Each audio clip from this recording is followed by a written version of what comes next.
Welcome to another episode of Moped Outlaws. Man, I'm flummoxed and flabbergasted. This was a deep dive.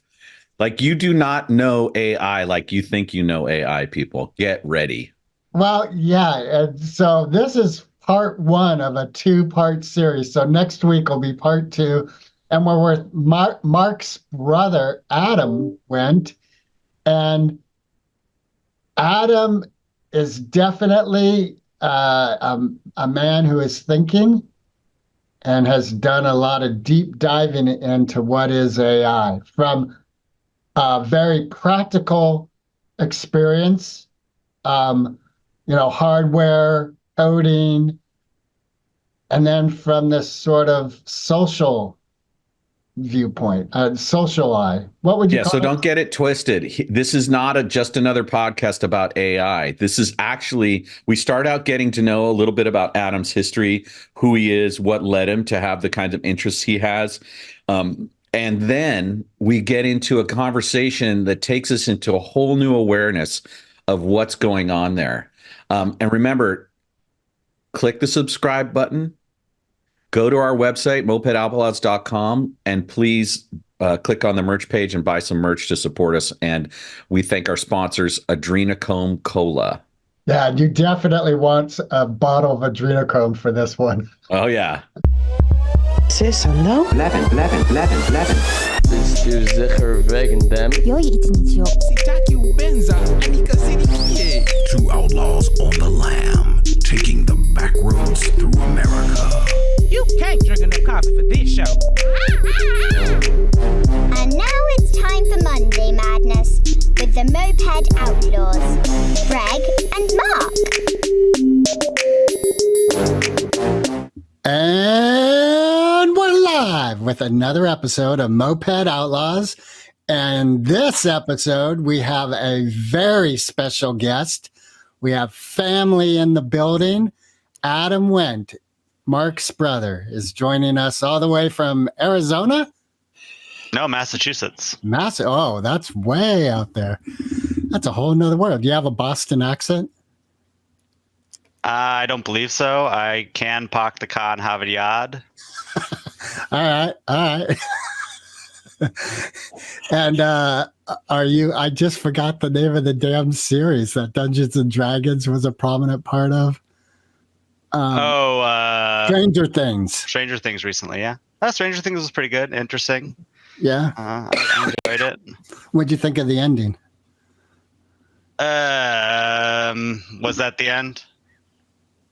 Love it. I hear it. Was that the end? Nowadays, we're hearing talk of a third OA series, so all bets are off on what's done and what's not. OA? Yeah, did you ever see the OA? I don't know what OA is. That was that girl Netflix. They did the dance. Yeah, that was good. Really, another one of those. How are they going to do that? All right. Yeah, well, you're right. The end of the second series was pretty interesting. So, yeah, God, I forgot how that ends. I just remember that was so wild. I can't spoil it because Dad's watching the second series right now. Okay. Again, so I don't want anyone to overhear me. All right, and since we can't hear you anyway. I know. And now we're cracking on old dads. All right, which I happen to be. Since we're in this realm of interesting science fiction shows, did you ever see Tales from the Loop?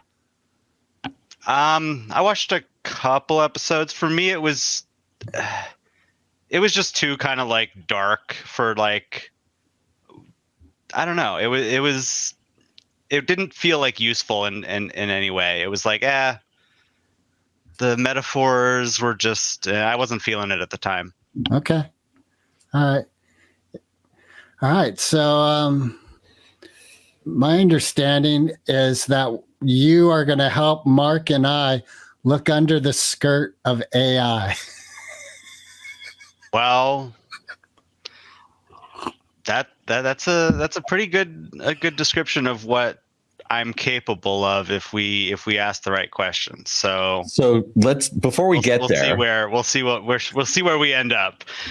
Before we get there, let's talk a little bit about your young life and where did you grow? Where were you like the little boy and grew up, and what kind of schools did you go to? Well, Woods in New Hampshire, southern New Hampshire. Went to Waldorf school, and then fifth grade, family ran out of money. No more deals to be made. Ended up, in the street, on the street, in public school. That was.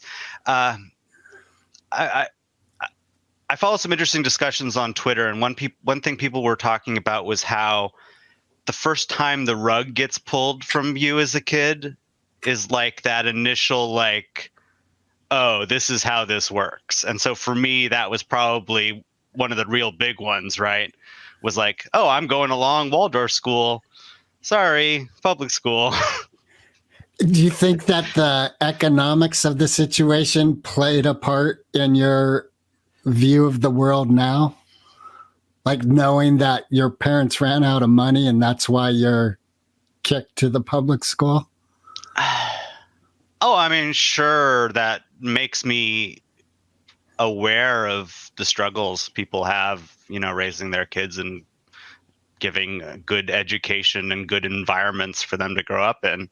Like it's a struggle. I have a question because my eldest daughter has a very similar tract with her education like you. She was in Waldorf school, then flipped to public school. Then there was some homeschooling. And my experience with her is that the Waldorf system tends to meet the public system as far as the hardcore academics of mathematics and reading, writing around 8th grade. So if you follow the course of Waldorf all the way through, you're actually probably ahead of a lot of public. Oh yeah. And for me, it was more the cultural shift, right? Right. To schoolyard antics, right? Right. Of a different quality, right? Was the kind of, cult, like important foundational of like, oh shit, I'm a kid, but also this shit gets real and I can get totally screwed by just the reality of your experience. Like, you have to move, like, situations change. And so like, it definitely helped me be, like I said, empathetic to other people's, experiences trying to raise kids and stuff. So, I know from Marc and your sister, Dora, am I remembering? Doran, yeah.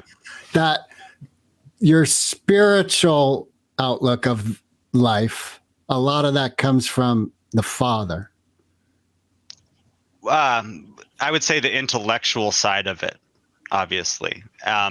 For me and my younger sister, Bree, our mom was spiritual in a way that a mother who's not intellectual about what she's doing, but is actually, feeling and trying to love kids. Like she was amazing at that. She has her own problems and whatever, I forgive her for all the shit that I had to deal with growing up with her, right?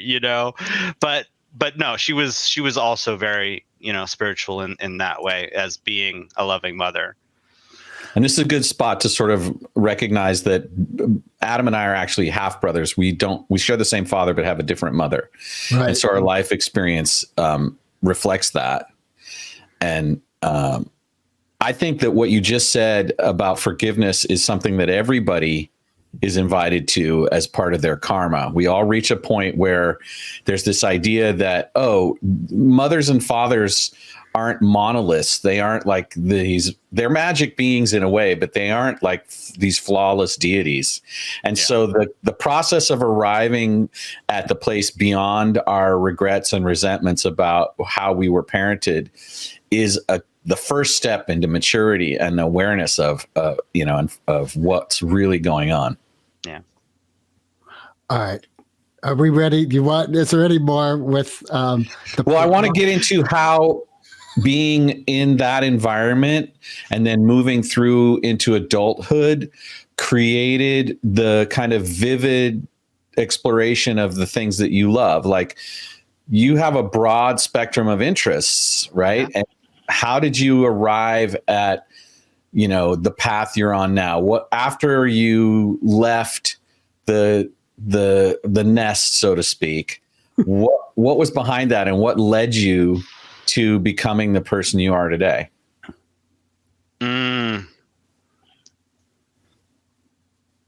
In some respect, it was just my, goth period, right? Like these again, the schoolyard antics, these fuckers at school, I don't want anything to do with them, right? So it was just like a reaction to that. Sorry, I'm not interested, right? And where that led me was, in some ways, more into myself, right? Because again, the computer there's no other human on the computer except when you find them on the internet, right? So there's this going into computers and finding other people that are dealing with similar things where they're uninterested in the shit that's going on around them, right? I still had a couple friends here or there, family members that, I cared about or whatever, but overall the social thing was like, I'm not interested. So I met people online, and that was kind of,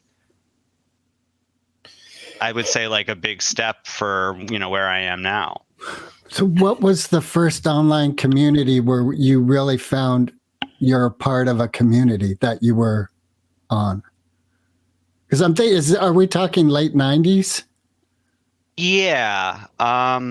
So like AOL was a big Yeah, it was AOL Instant Messenger, but mostly it was like, for me, it was IRC chat rooms, internet chat rooms.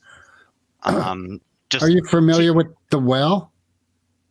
Well, no, for me it was just like, there's teens, there's actual like other people like me that are experiencing their own version of, I'm not happy with the people around me. So I again, the idea is here that like I socialize in a different way than other people do, maybe, right? Right.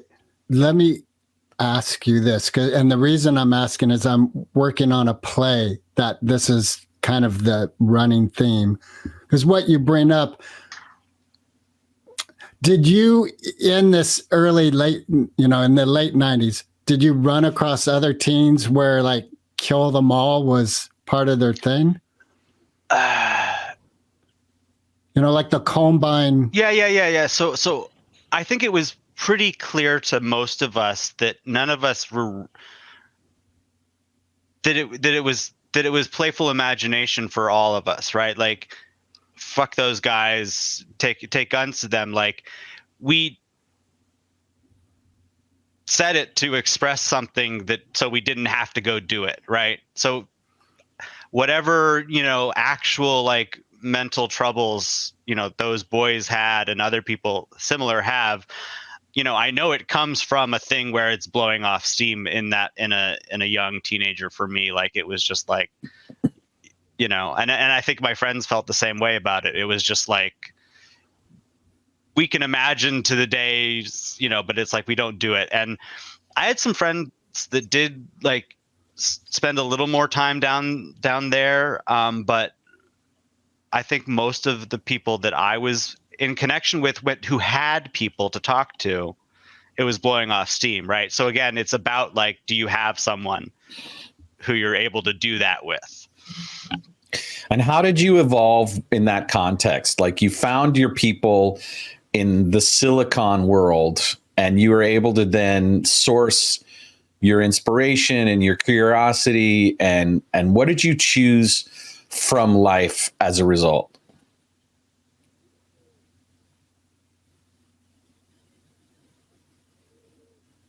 Well, I I don't know. Like what specifically are you asking, right? Like be more direct with that type of question. How did being involved in the data transmission network's emergence at the turn of the century create a playground for you, and what inspired you to go deeper into it? Okay. So being someone who is actively using a computer and having to do it to be social, like you pick up things, right? You learn to use the tools, you learn to deal with all the bullshit when it stops working. You got to fix it because you want to talk to your friends, right?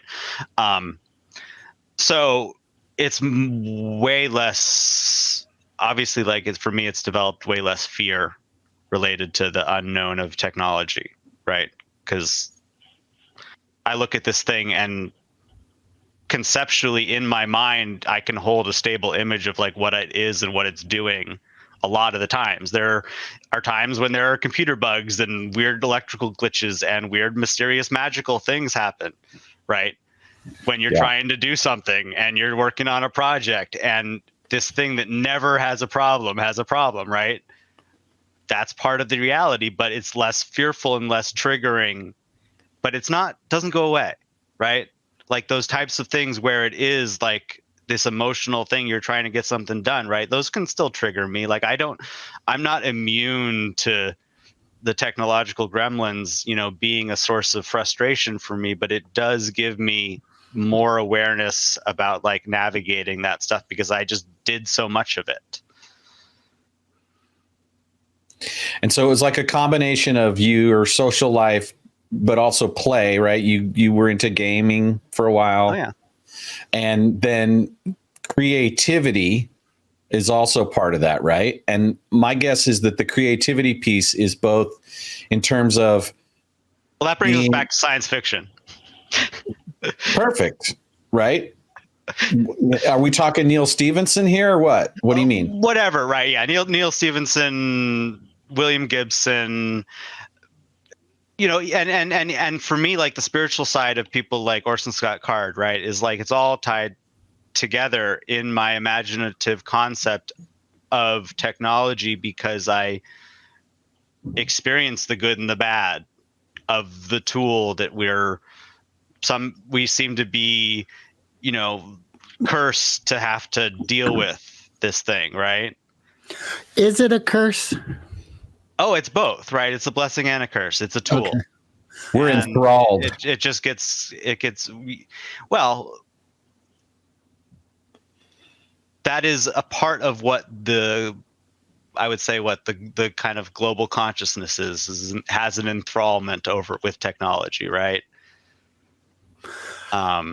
Because the problem isn't the technology. The problem is the cultural conception of it, right? The larger picture that everyone agrees on. Like there's not a lot of like Platonic, like phenomenological study of my experience with this thing. It's like everyone's telling you what it is and how it works. And so there's not a lot of like people reflecting on their own usage of this thing. And, for me, that's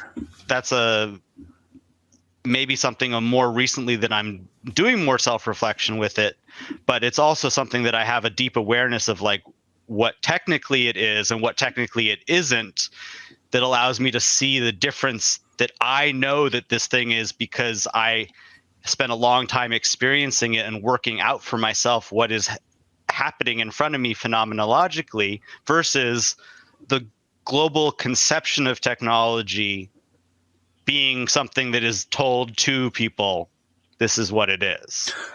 So does that involve taking apart machines and reconfiguring them and getting into writing code and hack, everything, the hacker mindset. All right. So are we on the precipice of an explosion technically with the change from binary to, as I understand it, a trinary? You're talking about quantum computing? Yeah, Greg? I would say that nothing is really like happening fundamentally at the the physical level, the kind of like chips we have now, that we're pretty far off from like changing the architecture of how we relate the electrical stuff to the conceptual of like numbers within computers. Like we're there's no going like 0, 1, 2 as like a base system. That's not going to do anything. Quantum computing itself is science fiction as far as I'm concerned. There's no there yet, and it's far off. Well, wait, just to go back to the hardware. Sure. Yeah. My understanding is there are chips now on the planet that have the neutral. So it used to be a chip was either 0 or 1. Right. So research, like that is a field of research, but replacing the current global infrastructure with something different that does something different at the hardware level is impossible, because the layers of abstraction that we as humans have built on top of that can't be changed like quickly. Okay. Now here's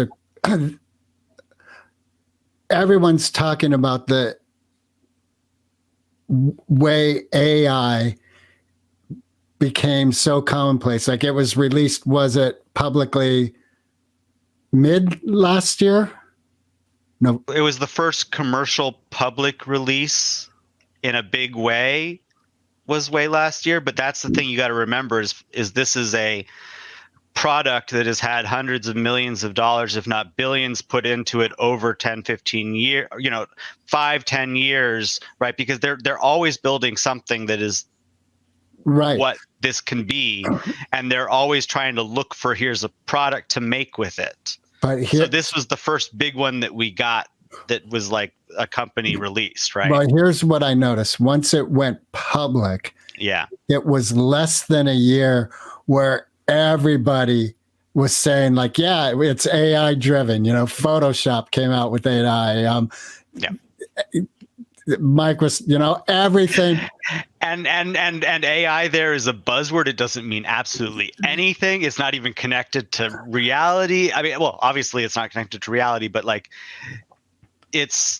there's not even a thing that came out that is what people are referencing when they say AI right now, because all it was a product, and now the word is big again. That you can throw it on anything that's related or not. Right. That's what I'm wondering. It's like if I'm selling my water gluten-free, and it's like, because gluten-free is the catchphrase. Yeah, where the word is big now, so it's being used where sometimes it's not big because there's like a pushback on it. Okay. Right. So there will be inevitable a pushback on the use of the phrase, but that doesn't change the machine that is going behind the scenes. That just changes how much of it they show us. So has Adobe honestly adapted the technology of artificial? Yeah. They have. The thing that really happened that allowed them to release the big product has other consequences as well.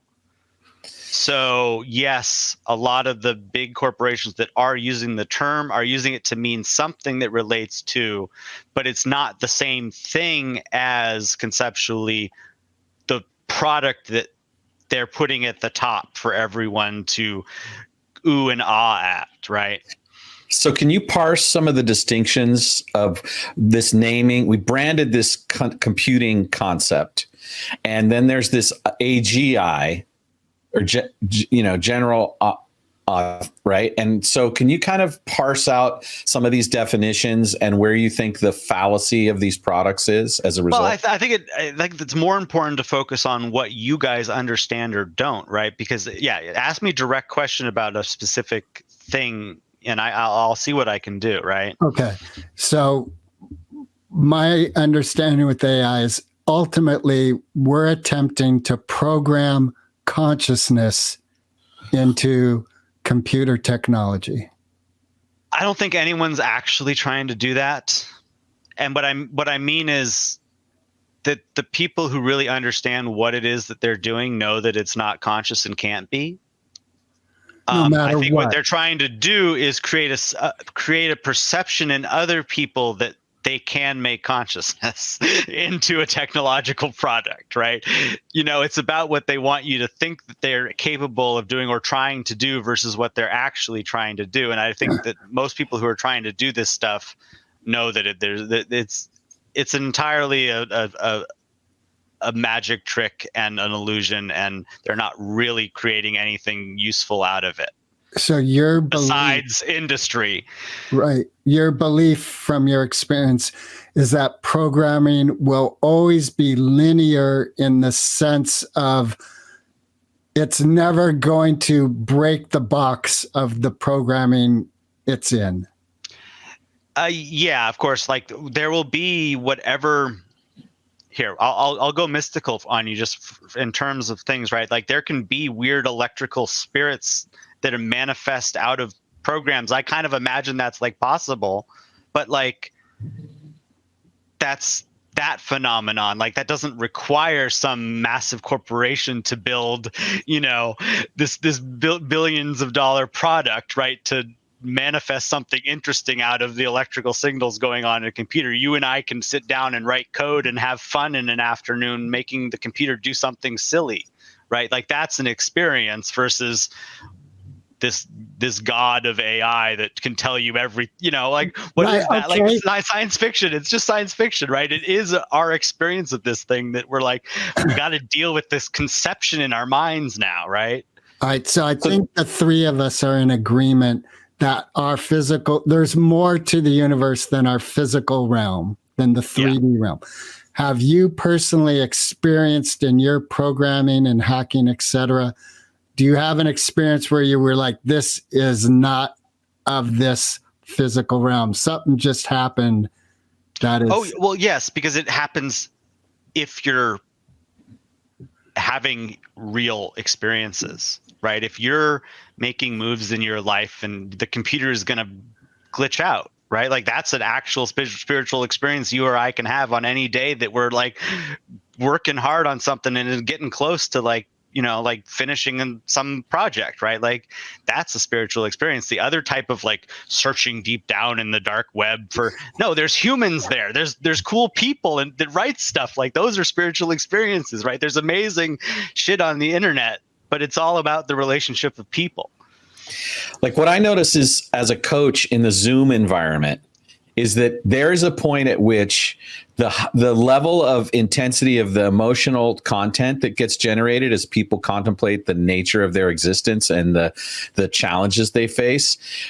There are consistent moments when Zoom fucking breaks in the face of the intensity of the spiritual inquiry. Like all the coaches I know have this as a thing. We don't know the name of it, right? But it's like Ghost in the Machine kind of. No, I mean, you're generating an electrical field.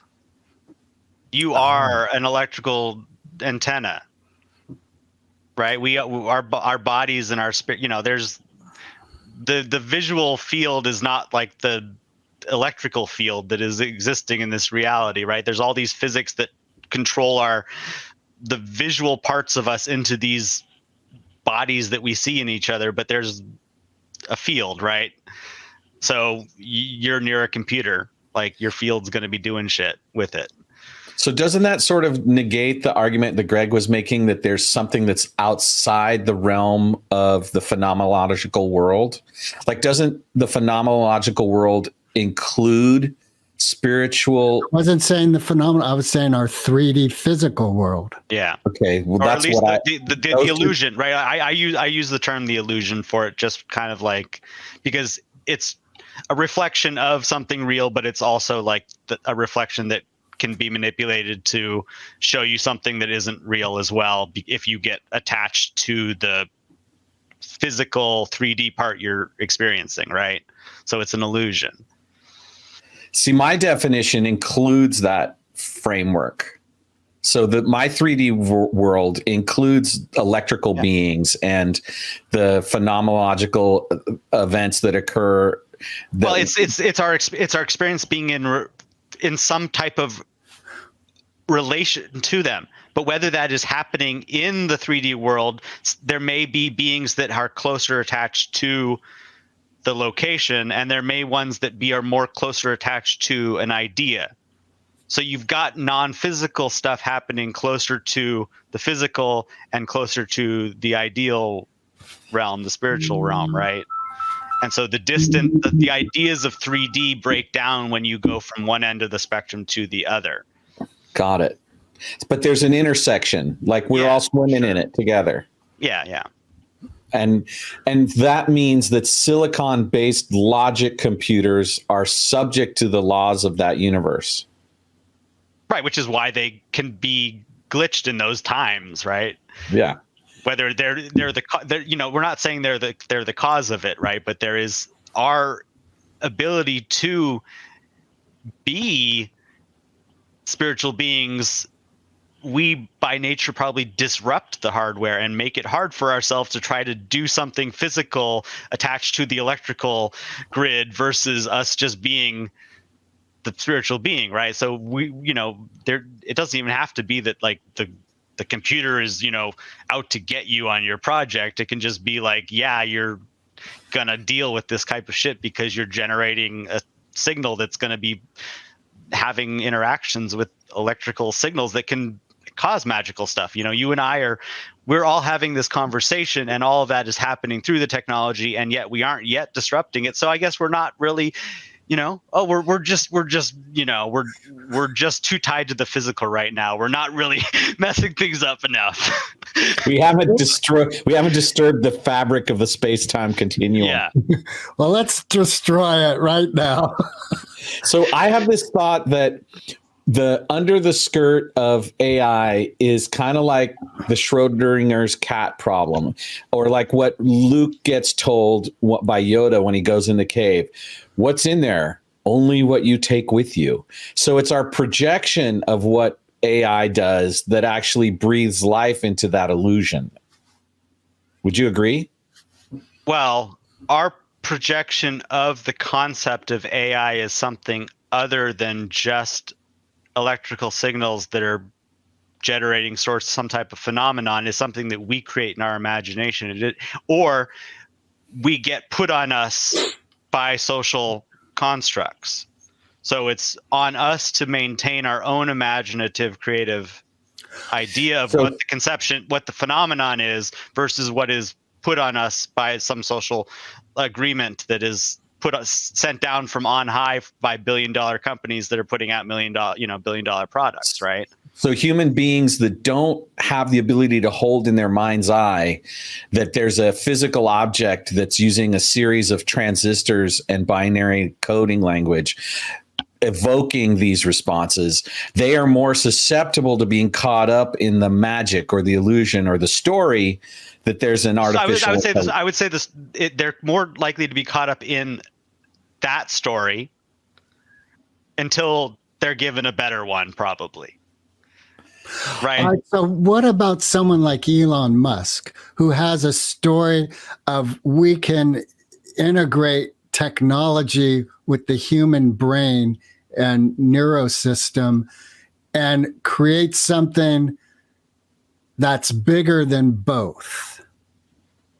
Well, it's going to be something that is a mix. It's going to be something that is still attached to the phenomenon we just talked about, where if you spiritually have some spiritual experiences, all the shit breaks down.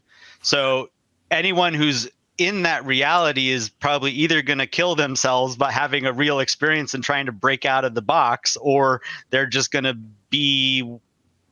fall into the series of transistors, right? Okay, isn't there a what if it doesn't break down? Well, we just talked about the experience we have with Zoom calls, right? That's right, the reality of an experience. Right. And that isn't 100% real.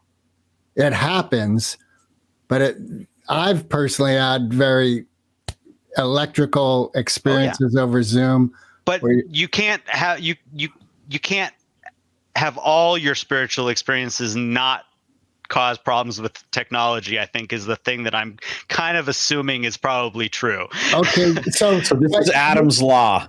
I don't know.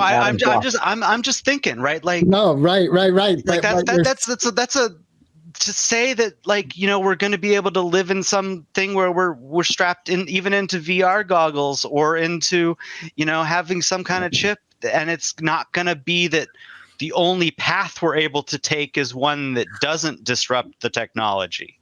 Do you think this knee-jerk element of humanity that pushes back against something regardless, you know, there's the people who believe the earth is flat. There's, you know, we could get into politics. Everything seems to have a logical pushback on it.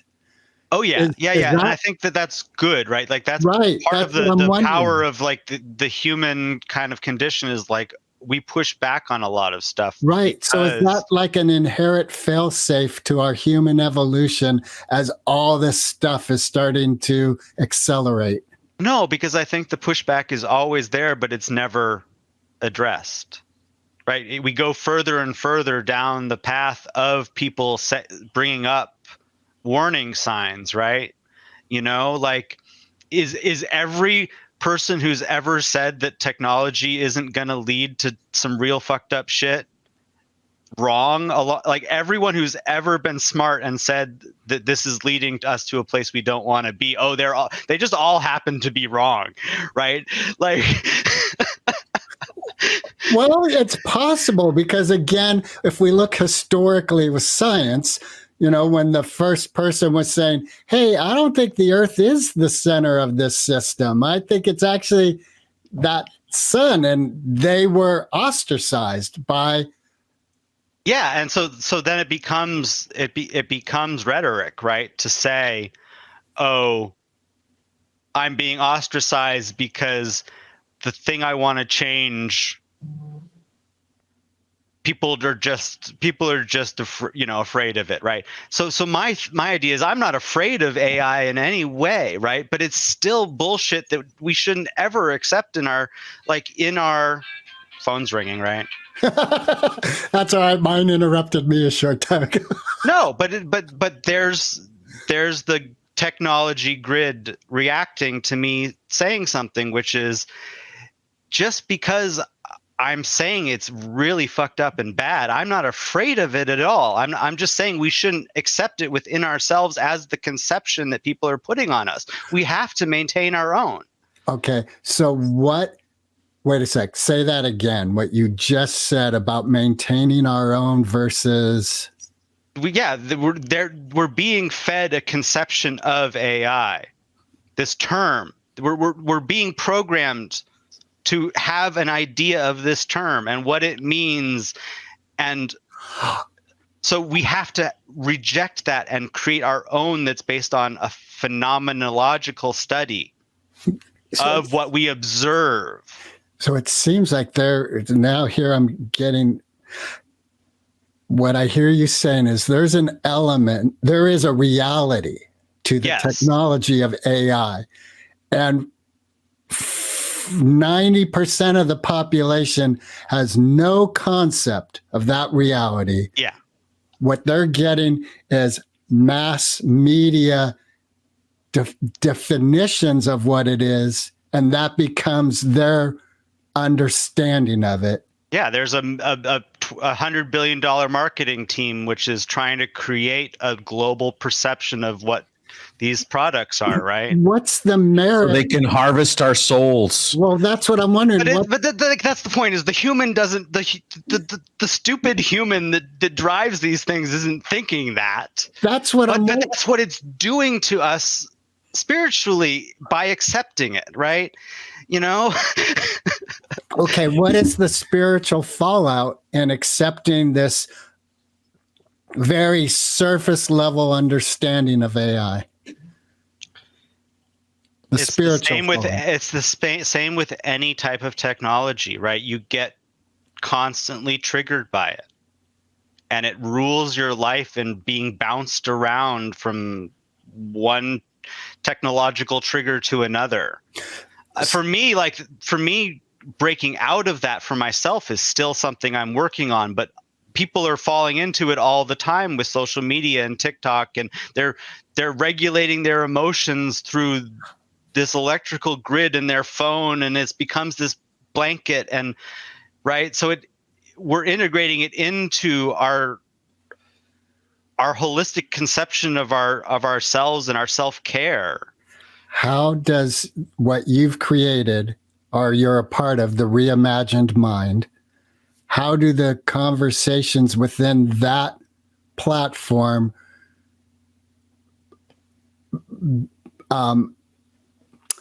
alchemize that negative aspect that you're communicating right now? I mean, yeah. So the spiritual community I'm part of is called Reimagine the Mind, and we're a spiritual community like any other. We care about communicating with each other and sharing vulnerability in safe places and helping each other learn and grow on this experience in life, right? And so I don't really speak for them when I talk about AI, because I'm coming from my own phenomenological study, right? But it is about kind of creating an imaginative distance between yourself and technology. It's not you, right? Maintaining that just because my phone is something that can trigger me doesn't mean that it has to be within my conception of who and what I am, right? I mean, and I'm kind of throwing that off the cuff, but that's like a general idea of like how we try to approach technology. Is it's not us, right? But humanity is falling into this thing where we're becoming more and more reliant on it. We forget more and more who we really are at a deeper level as the process of capturing our imagination unfolds, and it happens directly with attention, right? Like our attention gets directed, and then our imaginative powers are directed towards whatever the technological trigger was, right? But there's a lot of gravity wells in there. And so this calls back to the Waldorf education piece, because one of the objects of the Waldorf education piece is to allow children enough space to be free of influence from screens and things that capture their attention like that, so that the internal spiritual faculty of imagination, which is magic nation, into the world, right? And so that creative process you guys just destroyed Waldorf. What the hell was that? Magic Nation. That's what it is. I find the humor, but my point still stands, which is that the more that we allow our children and ourselves to have an organic development of our biological capacity to create, to think, and also think and process and imagine things, the more connected we are to another stream of possibilities that is unguided and uncorralled and unmitigated by other people and their essentially capitalist domination of our consciousness. Right. But here's the thing. As soon as you say that capitalist domination thing, I think you subvert the aspect that all this came from someone's imagination. It did. I'm not subverting it. I don't have to accept their imagination of it. but the digital triggers corral us.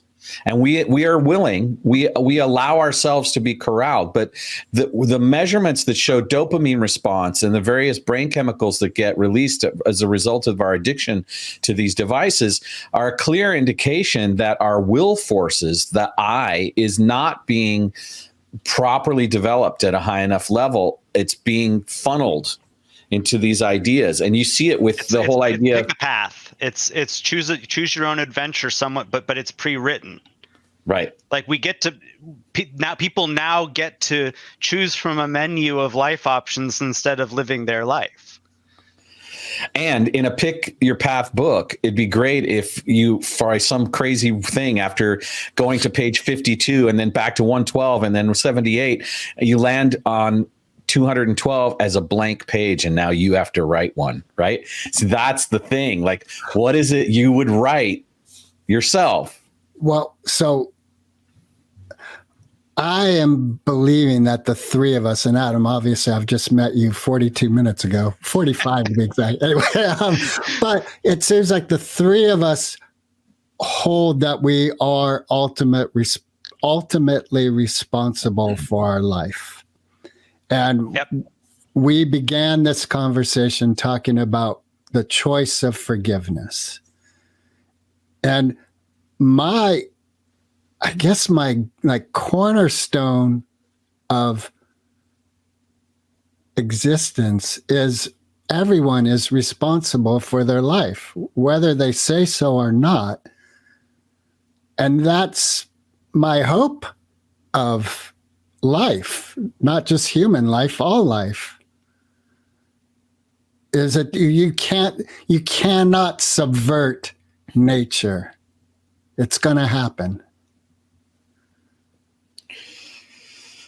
I don't hear a question. Yeah, I didn't hear one either. I guess, because we're talking about triggers, and there is a lot of data supporting how social media really has subverted individual creativity and people's conception of themselves and how they relate to others is now directed by an algorithm, right? Because if you create a TikTok account, it shows you all the most popular things that pull people's attention the quickest and most subconsciously, and you only get to pick from those things before the algorithm starts giving you any other like cultural data, right? So you end up with all this data uses to like put you in a particular box, and then gives you just the cultural stuff that like kind of matches you, because it puts you with those people that agree with you just enough that you feel like pushed and kind of like challenged a little bit, but you know, it's still safe. These people, they're not going to hurt you, they're not going to like trigger you, right? And so like the algorithm corrals us into these like social media networks of people that are challenges our ideas just enough to feel good, but don't really challenge our conception of ourselves. All right, so I'm going to ask you a practical thing. You have is Twitter still called Twitter, even though it's X? It's called X now. I call it Twitter. All right, so the Elon Musk code. I like it. It's X Twitter. Yeah, it's X Twitter. My X Twitter. The social network formerly known as Twitter. So Adam, with what you just spoke about of algorithms kind of containing your box, what have you found that's practical practice on the platform of Twitter that disengages that aspect of the technology? Oh, okay. So for me, my pinned tweet is something like, sorry to my followers, this account is no longer for you, it's for me. Yeah. I'm not using it to actually talk to other people most of the time. What I'm using it to is like take an input of a social network like Twitter and organize my thoughts in relation to some of the stuff that comes in. So when I make a post, I'm basically just like adding a thought that was raised to me. So it's like a note-taking, it's like a social note-taking app where someone might respond to the note that you put on their thing. So it's like a public journal for you. Like it's in some ways, important. yeah. But it's a public journal for me to relate to what I'm seeing people talk about in the public. Right. And I'm kind of like reflecting ideas back and bouncing, ping pong, right? Like but it's mostly I'm not really like trying to talk to anyone specifically. Maybe I'll put it in the terms that the person who I'm responding to is there for, but it's not, I don't feel like there's any connection with those people. Right. Because I'm not talking to a bunch of like friends that I've like, whatever. So it's just kind of this ping pong of ideas, and I'm using it more of just like, like a note taking thing on like, there's some interesting ideas here, but like, this is how I kind of like flip it. Right. I want to ask a question about what you think the impact of Astro, the leader of RTM, has had on your understanding of these problems? I mean, I was just at a rough place where I was feeling all the tension in my life of getting pushed in certain directions and accepting certain paths. And so, like, when I was having, my whatever you want to call spiritual midlife crisis, that was, me wanting to be more self-direct for myself, he was there, and he had all the answers I needed to go within and not focus on what's all the bullshit, right? So it was, he was he is, and yes, he is a very good spiritual teacher, because he's now, like, I'm trying to be more expressive in my own conception that I can reflect out. So I took in a lot of information from him, and now I'm learning how to express my own experience to other people, after being much more reflective to what it is that I'm observing in reality versus getting bounced around by everyone else's, this is what this is, and this is how you should relate to this thing. And it's still a process, we're all recovering from the traumas of our childhood, One thing, my son, who's very interested in AI, and he's very interested in AI right now, and he's in the academics of it. One of his dreams is to create a true artificial intelligence that could, in essence, get all the knowledge of the universe and then come back and say, here is your path. Didn't they already do that in Hitchhiker's Guide to the Galaxy? Pretty sure it's 42, right? Well, what I got from Hitchhiker's Guide to the Galaxy is all you need is a towel. Yes. I got various towels, yeah. So, but that's Jonah, right? Like, speaking more to his aspiration, there's a benevolent... I can't add something to that, really, from my own experience. Yeah. Please. Which is that I think there's some value in a child's spiritual conception of a good AI. And it's on us to question what that truth is and figure it out, right? Because any type of, like, knee-jerk reaction, which I'm not having here by saying this is bullshit and we shouldn't accept it, right? I'm not having a knee-jerk reaction. What I'm having is a measured reaction to a too much of something, right?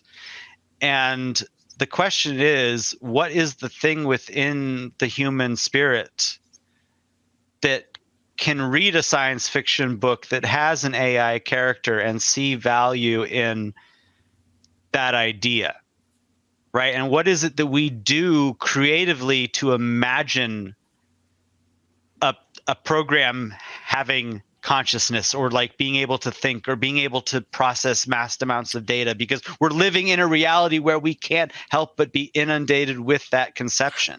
Okay, so here, what I just thought of is C3PO is, in essence, that's AI. That was a conscious. It was George Lucas using that language in his storytelling. Yeah. And what is that? What we have to ask, what does that mean, right? Well, how do we relate to it? So, but one piece I remember being blown away about is when C3PO was taken apart, and when he was reassembled, he was back. His consciousness was back. Like, he recognized his friends, and I was like, that's so cool. Like, he was dead and he came back to life. Yeah, the simulation of an assistant and the construction of a virtual assistant, a translator, that is a conception that is being built right now, right? Like, all these products are trying to create a conception of something that is serving humans. Thing about that is, if your intention, or let's say your malformation of consciousness is about serving something that we would consider toxic or bad for humanity, then we're going to have devices that can enable that. Is it Philip K. Dick that came up with the 3 rules of artificial intelligence? No, it was Isaac Asimov. Isaac Asimov? Yeah. Okay. Are those... Wait, state them first before we ask about them. Well, no. I want to, before we even get there, but remember what we're doing is we shifted here in a conversation. What we shifted in is into us trying to collectively create a conception and I'll analyze it from that point.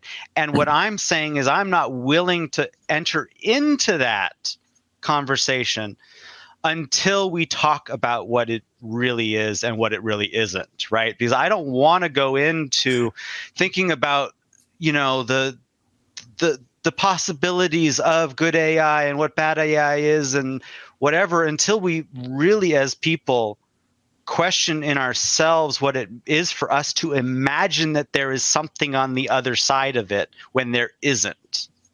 Okay, wait. So it AI. And a thing is so a good word. What is it? What is this thing that we observe? Like, again, this comes back to phenomenology. Like, we have to observe the thing and ask ourselves, what are we observing? So part of what I hear in your statement is acknowledging that there is a building. Is it in Arizona? I think where I keep going to Arizona in this episode, where Microsoft ChatGPT has banks of hardware. Well, there's buildings all over the world. Everyone who's got money and is a tech person is building these warehouses of video cards. We don't see the actual thing that people are doing. We get the product that they've spent years carefully honing and slightly adjusting until it's just right and it looks and works exactly like they want. So but all over the world, people are making things and you have no idea what they're making. So keeping with ChatGPT. Yeah. That was released publicly. And wasn't it 2 versions that, There's 4. There were 2 versions that were open that people could actually access. Right. And they were some form of them. And OpenAI is not open at all, but the industry is open in a particular sort of way. Here's what my question, wasn't it that they released the public version and within 3 months it bounced 2 more versions, right? Whatever their marketing reason for changing version numbers, right? You can't put like a meaning on a marketing decision like that where someone changes a number. It doesn't mean anything that they just decided to change the number, right? So they wanted to change a number. Here's my belief. So you can correct me, because I right now am under the belief that when they released it publicly, then it was like a floodgate of data and user interface suddenly came flooding in, and it quickly excelled the technology where they went, okay, we're changing this. Here's version 3. I think it wasn't about processing all this new data. It was, we have some data of how people interact with it. Yes. So think about that. They put out something public. They get people using it. They do get feedback from that. Yes, that is true. Like, you can't really say how much this data and they did this thing, but yes, they got feedback and they changed it, right? So yes, the people who built a product were like, okay, this is how people are interacting with it. We want to change it. So yes, that totally happened. But you're saying there's also a marketing aspect to it that needs to be considered as we grow our knowledge of what AI is. Yeah, because we're only shown what I is didn't even marketable, and they're only building. See, this product is only the thing that they can release to us that won't make us afraid. Think about it that way. Right, because the part of it that might make us afraid, they have to keep hidden. Right. And what part of it, what would make us afraid? And us being the global us, right? Yeah. We're talking global us. We're not talking about me, you, and people who are critically, observing what is happening. No, the afraidness will come when you have a story that hits the news of a human that got some information from an AI and did something with it. But they're trying to keep that from happening as long as possible so they can get as much money and build as much they can do and get people using this thing before there's like some kind of hysteria, right? But that's one type of hysteria. But the truth is, if you lift the skirt and you look and you're like, okay, this is actually something interesting. There's the product. We need to have this talk the next time, which is the actual thing underneath the skirt, which haven't even gotten to talk to really, because it is the actual technology and how they build this thing and how they change it and how they control it so that it gives them the product that will not scare people is the real Let secret. him talk, Greg. No, right. So what is it? What is that product, Greg? No, what is that? Wait. No, but that's the point, is that it is understanding the technology layers. We have to talk tech right for an hour or two. Okay, so we're gonna do a part 2 on the hardware aspects and the programming. The software. It's because it's all conceptual. Okay, I will preview. Okay. The human programmer is using their imagination and creativity to build a conceptual, logical, reasonable system that the electrical signals are supposed to do. So it all exists within the mind of the people who are creating it, and then there's the unconscious part of the people in mind that are creating it, right? But the experience of writing software and building a system, it comes from the metaphysical, right?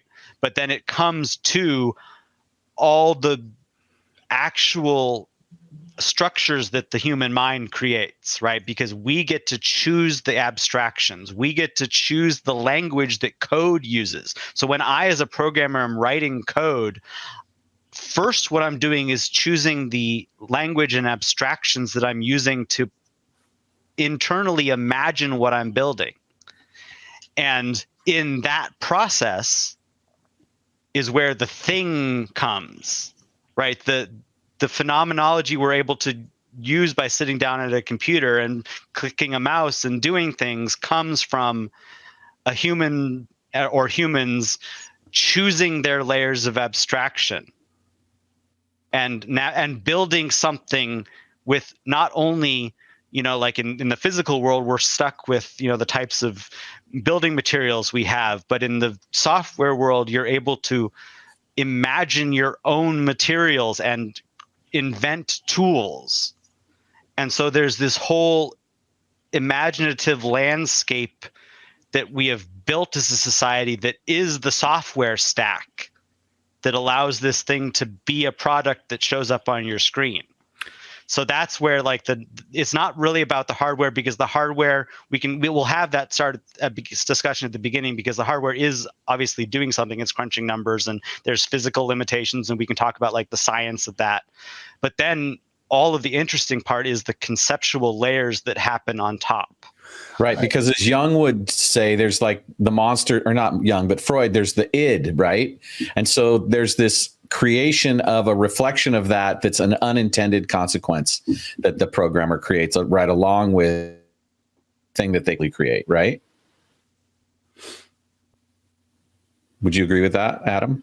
You did cut out, so I missed like one of the last words. So I can't fully agree since with the human being is evoking this mechanical response and imbuing this idea of what a consciousness would look like in the machine phenomena, along with that comes the unintended consequences of the subconscious id inside that human as well. And so both go in, even though one is more conscious and one is not.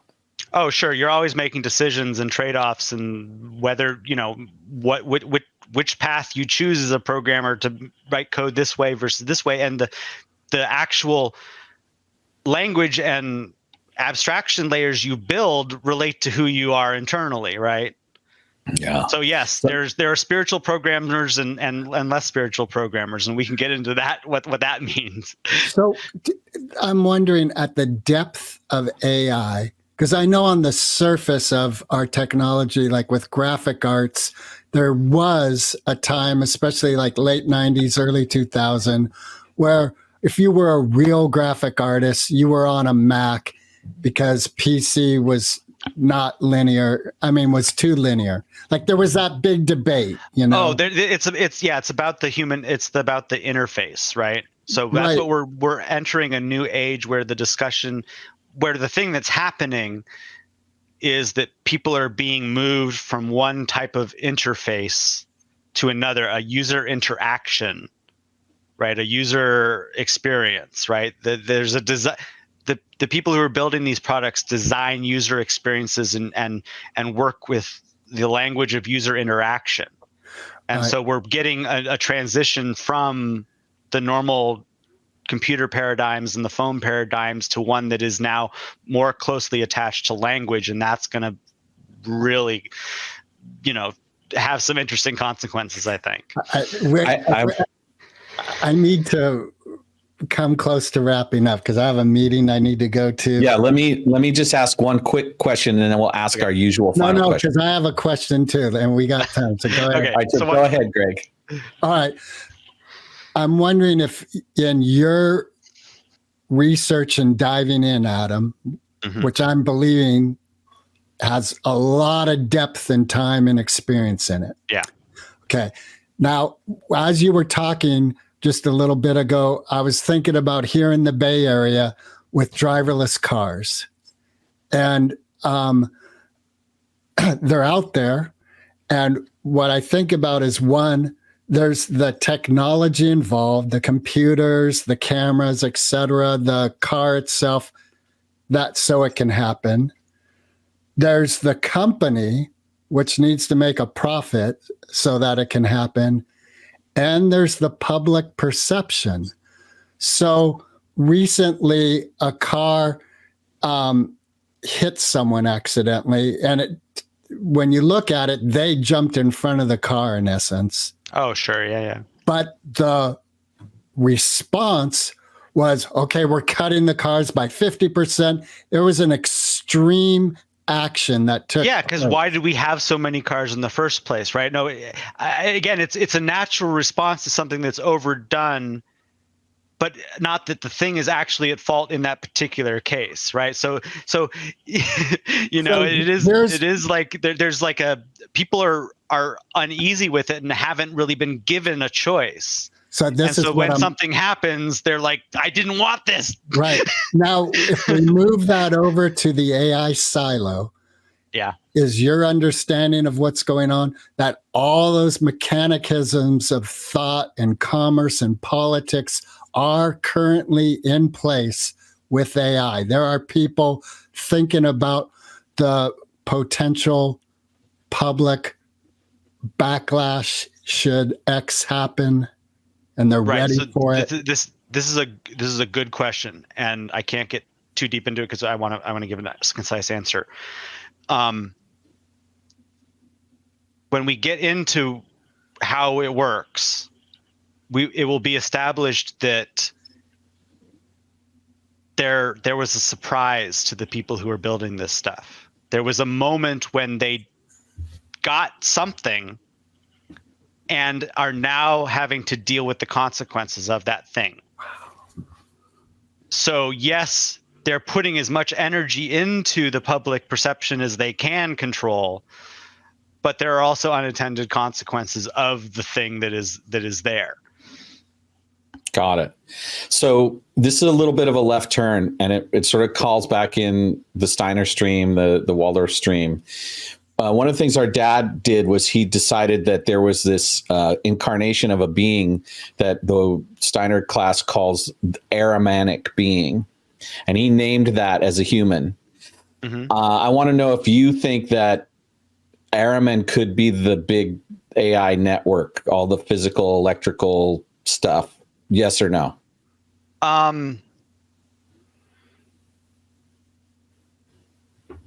There's probably a consistent worldview where that's a way to relate to it.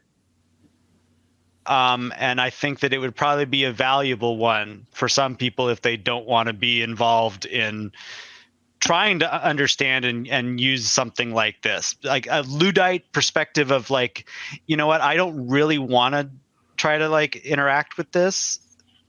Makes sense. Like I spiritually are like, yeah, that's a dead end for me. I don't want to go there. Right.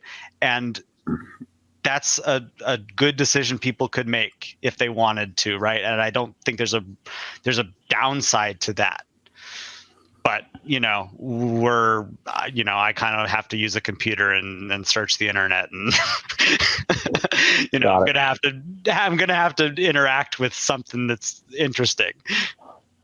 But it's also about my conception of it, right? It's about our conception of it. So it is, as I'm interacting with something that is a reflection of me, I have to figure out how I relate to it. And so like, that's where I'm coming from this process. Got it. Well, we're definitely going to pause it here. People should anticipate a part 2. I'm so thrilled that you could come here and begin this discussion with us. And I'm grateful that you will come back and continue the discussion. And as part of our practice of this podcast, we ask one universal question at the end. And so it's really important to us, and we take the answer really seriously. So take a deep breath. Eminem or Foo Fighters? Eminem. Do you want to say why? Well, because I listened to it more, but also because I think Eminem had more culturally to say. Got it. Thank you so much. If people want to learn more about your work, what's the best way for them to access you online or digitally, or if you want to give out your phone number or not? I guess the only thing I have available right now is my Twitter. And like I said, it's not for people to read unless they want to like try to understand what the hell's going on in my mind, which probably doesn't really help anyone. Do you respond to DMs on Twitter? Oh yeah, hey, you message me on Twitter, I will respond because So what's your Twitter handle? It's at the LSDJ, THELSDJ.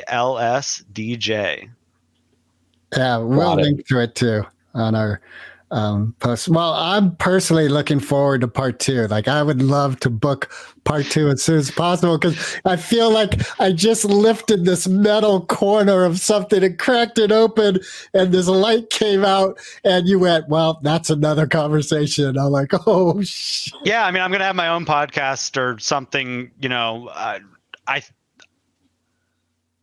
I'm not committing to anything, but I would like to have a forum where like on some kind of like Twitch stream, like live, we talk about this as we actually build an AI and make the decisions collectively as a group, me and whoever is, hanging out in the chat. Like, how do we build our own imagination of what this thing is as not being a thing? And then, we create an imagination of what the thing is, and then interact with that. I don't know, but it's like it's an experiment that I think would be an interesting thing to do, to actually go through the process of what is being done behind the scenes, which we will get more into the details of, right? Yeah, I love that idea of building AI in a public forum too, where everyone can interact with the process as it's happening. Yeah.